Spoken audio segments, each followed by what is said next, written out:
So we're going to talk little bit about Greece and Rome. We're not going to go too in-depth into it, but because this class had a lot of information, a lot of different cultures, and I really enjoyed it, but we're just going to touch up on Greece real quick. Greece was one of the most influential cultures as far as Western culture goes. But it's more than, it's not a country per se as we see it now, because it was a lot of like different city-states. There was Athens, there was Sparta, there was Thebes. When you think of Greece, what do you think of? Feta cheese. Feta cheese, yes. That's one of the things that they do have, and that just goes to tell how influential they were, but they're like also known for philosophy, theater. You like theater, right? Baklava, plays, all of those things. But they would unite whenever they had an enemy or like something going against them. For example, the Persians, they fought the Persians twice.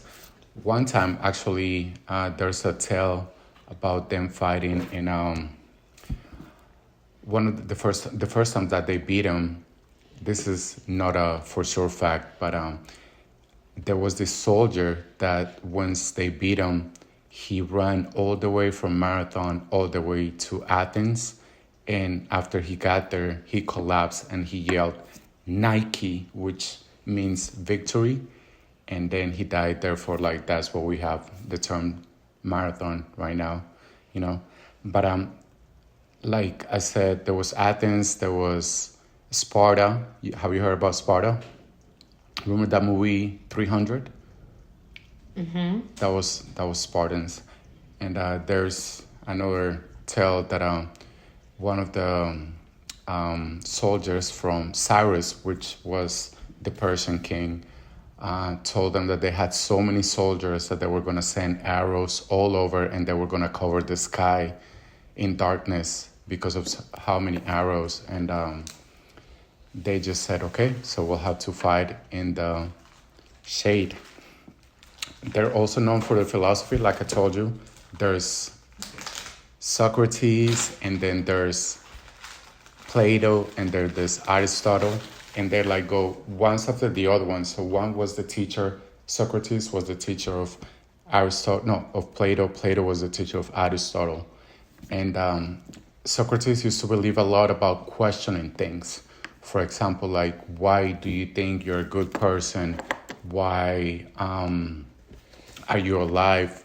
And there was a problem in Athens because he was just bothering people all around. You would be just walking to work and he'll be like, why do you think you're a good person? Why are you going to work right now? What do you do with things that you do? And eventually he got sentenced to death. He was forced to commit drink poison because he was charged by corrupting the youth. So that was crazy. So that's what he used to believe. And then Plato, he used to believe a lot about the soul is more important than material things that we see right now. He was deep into that. And then his student was Aristotle. And he was what we call right now like the master of physics and mathematics. And, he was about the physical world and questioning those things. Aristotle was actually Alexander the Great's teacher. Alexander the Great, he was Macedonian. His son was Philip II, and he actually united Greece. He made them not fight against each other anymore, because Athens and Sparta were fighting for so many years, and I think they were called Punic Wars. Punic Wars, I might have that wrong. The Peloponnesian Wars, which were from like 431 until 404 BC. So this is like 400 years before Christ. So it's like a long time ago. But anyway, he was the teacher of Alexander the Great. And Alexander the Great at one point met this other philosopher. His name was Dionysus. That thing that happened in the Olympics recently, that's related to him. But he walked up to Dionysus and he was just sunbathing in the middle of the street. And Alexander the Great told him, I could do anything you want for you. Any of your dreams, whatever it is that you want, I can make it happen. I am, the pretty much like an emperor, like a king, sort of like a conqueror. And Dionysus said, can you please move a little bit to the left because you're blocking my sunlight? He told this to Alexander the Great.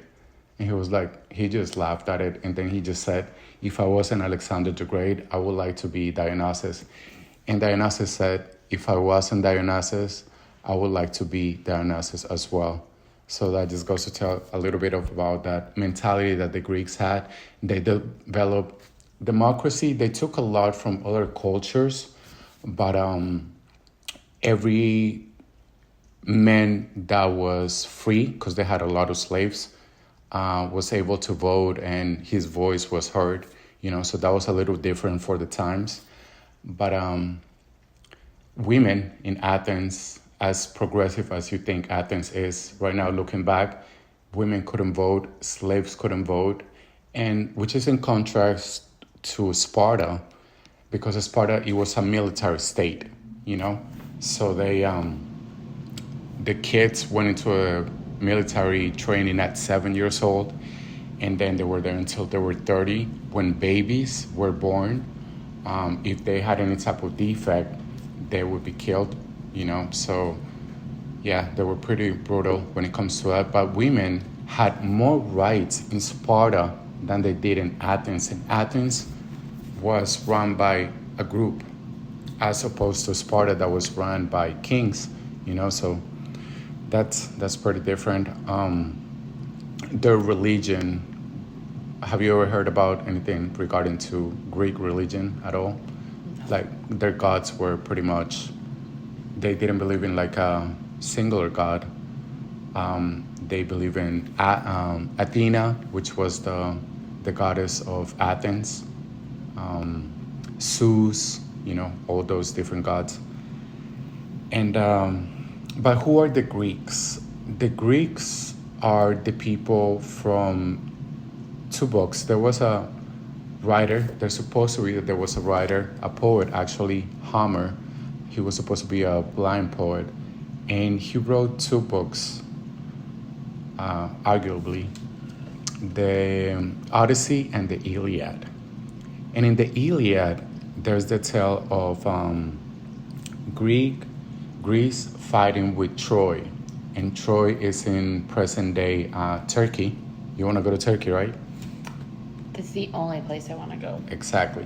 All right. So the Greeks were fighting with the Trojans, and that's because Paris, which was this prince, kidnapped Helena from, what was his name? Give me a second. Agamemnon.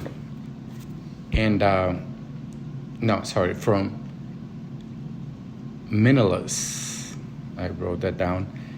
So he kidnapped her, took her back to Troy, and they were not happy about it. So he asked his brother Agamemnon to go over to Troy and take her back, right? So they went over to Troy. And they fought for 10 years outside of Troy, and they couldn't conquer it, right? So what they developed, the idea was of the Trojan horse. Have you ever heard about the Trojan horse? Mm-hmm. Okay. Well, have you heard about it? It was like a setup. I mean, they filled the horse with a bunch of people. Exactly. And it was like supposed to be a gift, but Exactly. then you sent it in, and then all the people came pouring out, and it was a trap, and it was not a gift. It was just a horse filled with people to kill people. Perfect. And that's exactly what happened. But Iliad is a little bit more about the relationship with Achilles and Hector. So Achilles was supposed to be the son of a goddess and a regular human. The heel. Yes, that's where the Achilles heel comes from. So apparently his mother, when she dipped him into this holy water, she held him by the ankle, and she held on to the Achilles heel, therefore the name, like you said, and that was the only part where he was vulnerable. So he killed Hector because Hector killed his best friend in a battle because Achilles didn't want to fight anymore, because he was upset with the king, with Menelaus, and because he had taken one of his slave girls. So Achilles didn't want to fight. His friend got killed by Hector. He went and killed Hector, and then their tradition was that you could bury your person so they could go to an afterlife. I believe they would put some coins on their eyes and they would go to an afterlife, but he didn't want to do that because he was big mad and dragged Hector's body all over, and like it was like a big time disrespect. But Priam, the dad of Hector, went to Achilles and he begged him. He was like, come on, this is messed up. Let him cross over to the other side. And that's pretty much when the Iliad ends. But afterwards, they said that Paris actually shot Achilles, and he shot him in the, where did he shoot him? Knee. In the Achilles Heel. Achilles heel, right? So yeah, that's where the term comes from, and that's how Achilles died, which was, he was sort of like a god in a way. But it's also about the Odyssey. The Odyssey is about this other dude called Odysseus, and he fought against Troy, and then he tried to go back to his home, and it took him 10 years to get back home because Poseidon was mad at him. And Poseidon, is the lord of the water, of the ocean. So he kept on, trying to mess with him. Odysseus saw a Cyclops, Odysseus saw a witch, Circe, similar name to Circe from Game of Thrones. Exactly, but she was a witch. But he encountered people. Cersei from Game of Thrones is a witch too, but with a B. Yeah. But eventually he made it back, and there were all these dudes that were trying to get to with his wife, and he killed them all because they were all trying to get his inheritance. But so that where we kind of tie a little bit over to Rome. The beginning of Rome, it's a little bit complicated, but it comes from apparently these Greeks that fought against Troy, tried to make it back, but they actually couldn't. So they ended up in like the Italian area where Rome is right now. So Rome conquered Greece in 146 BCE or AD. And like one of their original tales is about Romulus and Remus, who were two twin brothers. And they were nursed by a female wolf, a she-wolf. Actually, their father was supposed to be a god, Mars, so it's kind of like similar to Greece. And eventually, they had a contest about who to save the city after, and Romulus beat Remus. That's why Rome is called Rome, because of Romulus. And the other tale that goes back to the beginning is about Lucretia. And she was, like a regular woman. There was these Roman soldiers. They were training in a military camp, and they were drinking, having a good time, and they started talking about their wives. So they're away in military camp. They started like, oh, let's just go back to Rome and see what our wives are doing. Some of them were partying, turning up at the club. What would you have been doing if I was a Roman soldier and I went back home? Eating cookies. Okay, eating cookies. So that's dangerous because Starkin, the prince, Lucretia was eating cookies. No, she wasn't. She was just chilling with her homegirls, being a good wife. And he decided to go back and rape her. And he raped her, and she was really depressed after that, and she committed suicide. So after that, the Romans decided, we're not going to have any kings. We're not going to go about that. We're going to have a government that's going to be of the people. And that's one of the reasons why we have the Senate because Rome didn't want any kings. But after a while of that, that was the Roman. It wasn't the Roman Empire. It was the.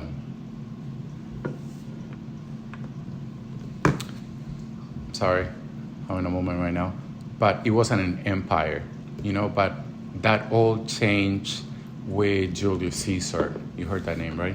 Caesar salad. Exactly. Julius Caesar was a military general, and he actually conquered Gaul, which is present-day France, and it took him 10 years to do that, and he had problems with this dude named Pompey the Great, which was another general.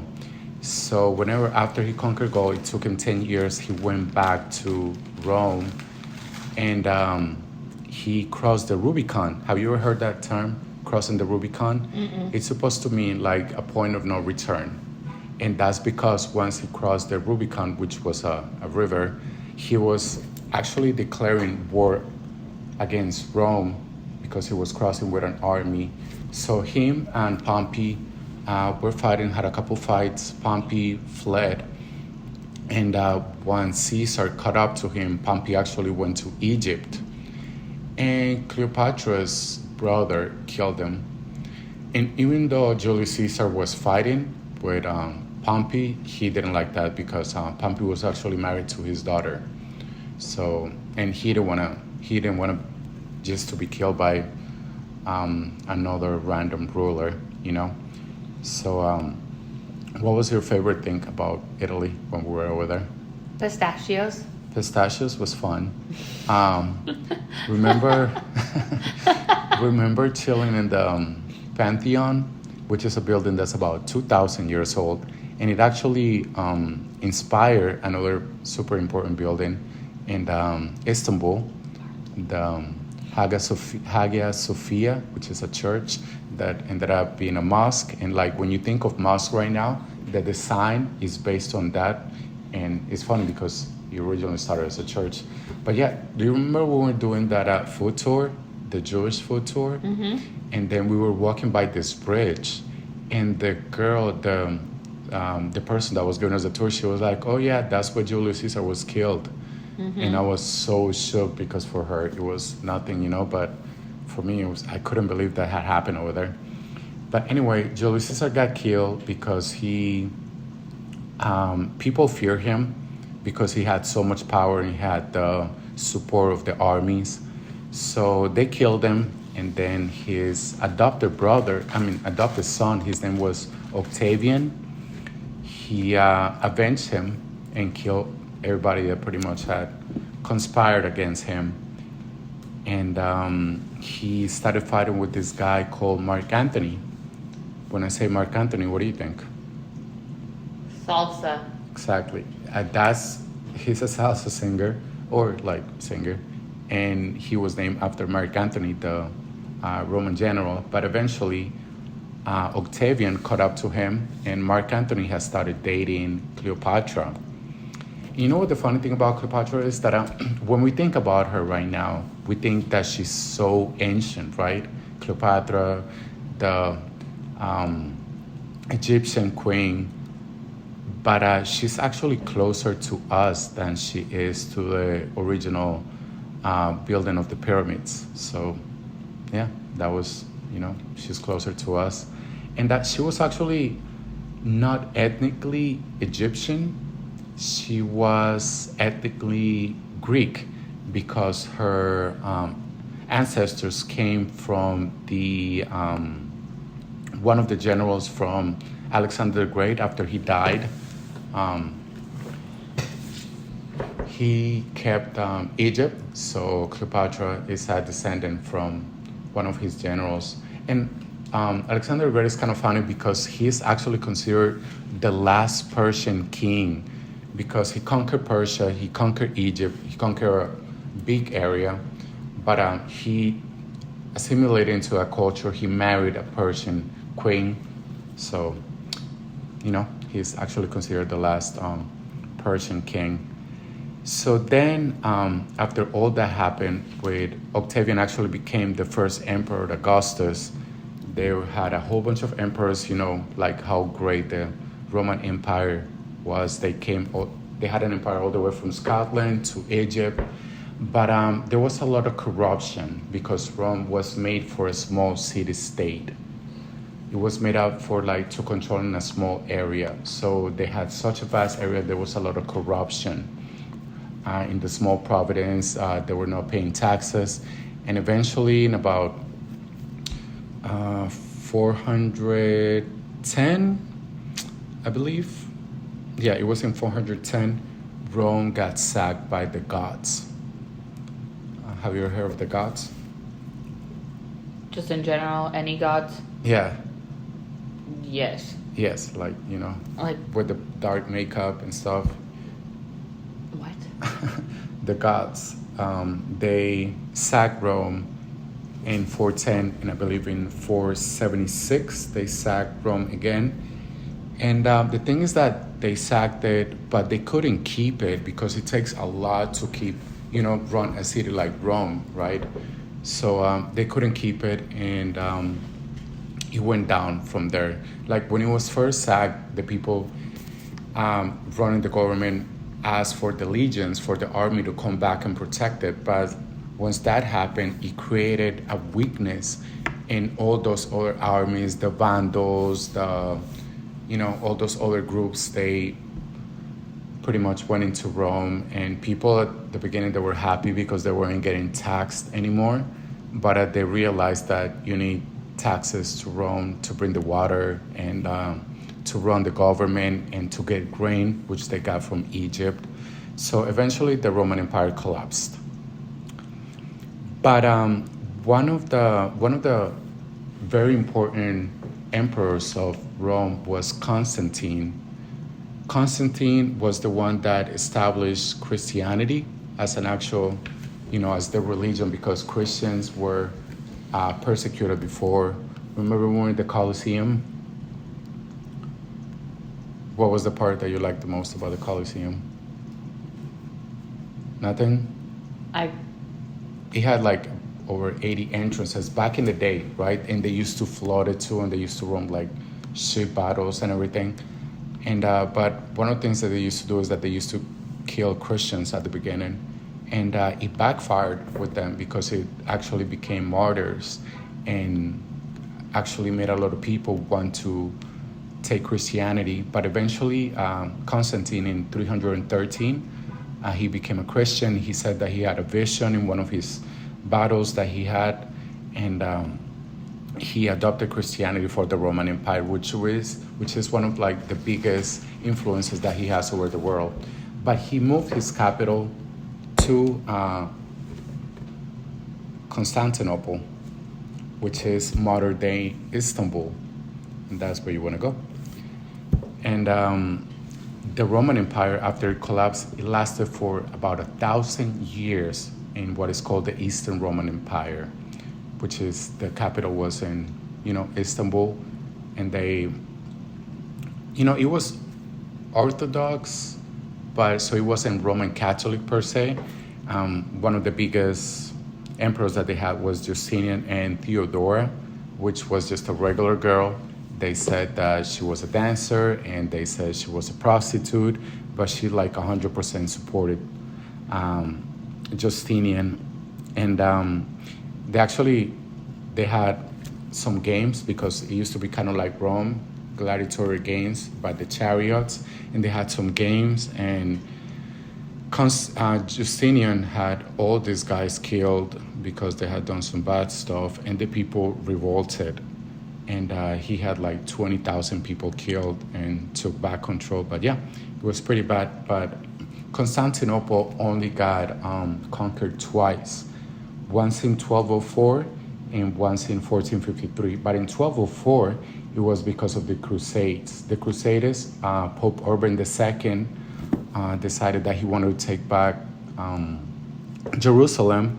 So they went over there, and they actually conquered Jerusalem in 1096. And in the Crusade, another fun fact, well, not fun fact for them, but people just decided to go. Some people, 20,000 people, were all the way to try to go to Jerusalem, and they were killed by the Ottoman Turks, by the Turks, I believe. But the Ottoman Turks eventually conquered Constantinople in 1453, and from that moment on, it became Istanbul. And yeah, that's pretty much the end of the Roman Empire as we know it. There's a lot of other things in this class that I really enjoyed. For example, just learning about everything that the Jewish people went through. They were like kicked out of their homeland so many times. They were kicked out of Egypt. There's no facts for that, but Moses took them out from Egypt and found their holy land, and then the Babylonians kicked them out of their land, and then the Persians allowed them to go back, and then the Romans kicked them out. And then when they went to Spain, they actually had what used to be called La Convivencia, and it was like Muslims, Christians, and Jewish people had like a great, for like a couple hundred years, more than that actually, like in the Spanish Peninsula, Iberia, it wasn't called Spain right now, and also Portugal, which that's where your family's from. Yeah, they had a really good time until 1492 when Queen Isabel and King Ferdinand had them all, leave that area, and they had to go elsewhere. So that's a little bit about the diaspora. They have been expelled so many times from different areas, and even in the last century, all that happened with World War II and the Nazis. So that's awful, but they managed to keep it together and stay together, and they're still thriving to this day.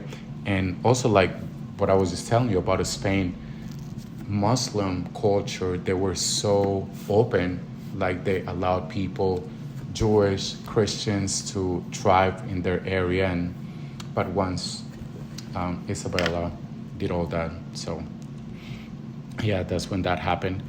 And little shout out to Joan of Arc. She was just a peasant girl, peasant by their terms, but she actually managed to. She had some dreams, and God was speaking to her, and God or an angel told her that she would help free France of English invasion, and she was actually capable of doing that until she got captured and tortured and burned at the stake. But which is funny, the establishment that did that to her, the Inquisition, 500 years later, named her a saint. So that's an interesting fact about that. I enjoyed this class very much. I appreciate my co-host, Jody. Thank you for being here. Anytime. Okay, thank you.